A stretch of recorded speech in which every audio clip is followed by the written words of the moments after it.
Good evening, Canterbury. Welcome to NewsMakers, the panel where we debate the week's top stories.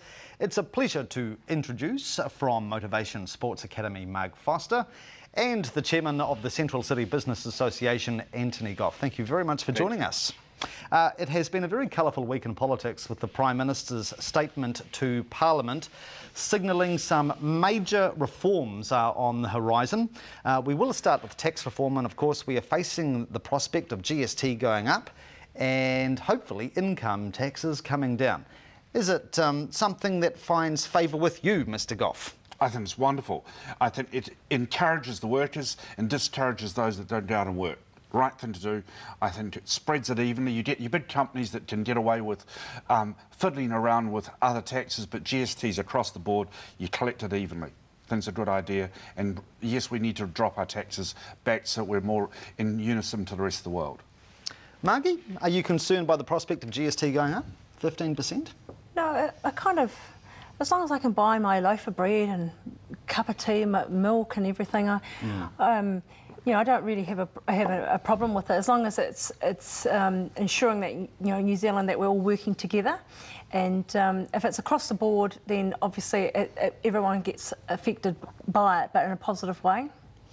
It's interesting that John Key seems very, very mindful of the potential loss of support for National amongst, let's say, the middle to lower end of the working market, and he's pointed out that supposedly benefits, super, and working for families payments will be given an upfront increase to offset the impact of the GST increase, if you know what I mean.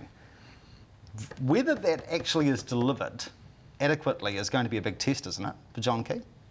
Yes, it's always difficult to try and work out where is the balance, but somebody's got to pay, and the best thing is even across the whole field. And yes, I think topping up the bottom end, good idea. Yeah.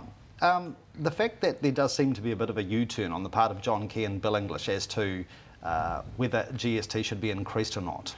The fact that they're now both saying something quite different to what they were a few months ago, should that be a problem politically? Is it a credibility blow for them, Margie? Well, I don't necessarily think so. I just think that, you know, they've got to find ways, creative ways, to get us out of debt. And obviously this is one way. I don't think that if Labor was there that they'd do anything.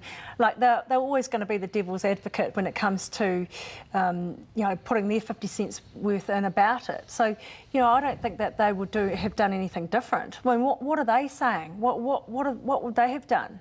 And that working for families' income, you know, you can actually get a subsidy even if you're on up to $80,000 in salary. And I was like going, wow, this is pretty cool. But then one of my friends, she got the whole pack. My gosh, you have to, you know, to actually register for it, you have to fill in so much paperwork. I just don't think people at that top end can be bothered.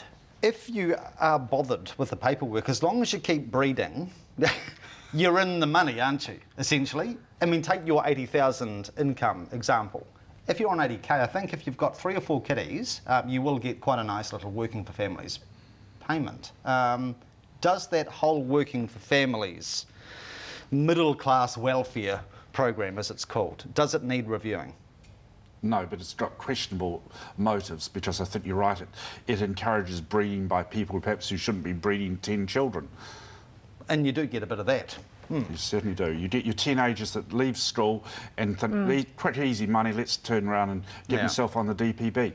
Not a good thing to encourage. We need to be careful. And they stay on there as well. And so, you know, obviously making sure that they've got employment opportunities out there is a real biggie. Sure, yeah. Now, one particular area of reform that Mr Gough, I suspect, is somewhat wary about concerns property investors who seem to be a nationalist gun, as the government claims they are going to try and claw back nearly $2 billion a year from the property investment sector. Depreciation tax breaks look set to be toast. Is it time that property investors pay a bit more tax, Antony? It's a sop to the masses. It's ridiculous. We pay tax if you over-declare over-claim your depreciation. When you sell the property, you've got to pay it all back to the inland revenue. So they never miss out. But depreciation is going to be wiped completely, possibly, here. So that means every business that perhaps has a computer on their desk, they won't be able to claim that? Why should it? If you're a property investor. Yes, so you're singling out an individual group, a sector, and saying, why not let's pick off butchers and say butchers can't claim the cost of their chopping board and their knives. What's the difference? Gee, I'd out with the knife and a property person. No, I believe that in fact, fiddling around with depreciation, all you'll do is you'll get people like me to fiddle in the background to get around it. Inland revenue have it on the horizon all the time, and your carpet runs out in 5 years. It genuinely needs replacing, so that's a fair claim. Do you claim it at the end, or do you claim it progressively? So you don't think there is any truth to the suggestion from the tax working group that the property investment sector has been living in the land of tax avoidance for too long? Well, if they are, I've missed out. Tell me what I've been missing on, because there's nothing that I've missed. You might have to change accountants, Antony. Oh, no, I just think it's, as I said, a sop to the masses, and it's unrealistic. And in fact, if you do claim depreciation and it has been shown when you sell the property it's gone up in value, you have to pay it all back to inland revenue. So they never miss out the inland revenue. It's wrong.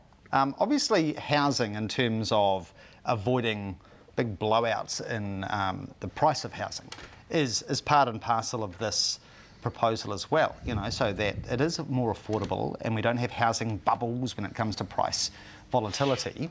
Do you think, as an investor, as a mum and dad investor, investing in housing, you know, a second house and getting a few tenants in is quite an easy way to, or has been quite an easy way to build up your nest egg?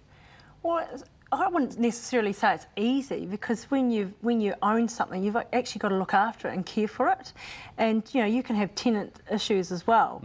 I don't see it being masses of money that you actually you know, that you're actually getting back from any property that you actually own, and a lot of time it's a maintenance as well, and you know I kind of think that's a nice, when you say easy, it's something that mum and dad could pick up and do, which gives them a little nest egg for the future.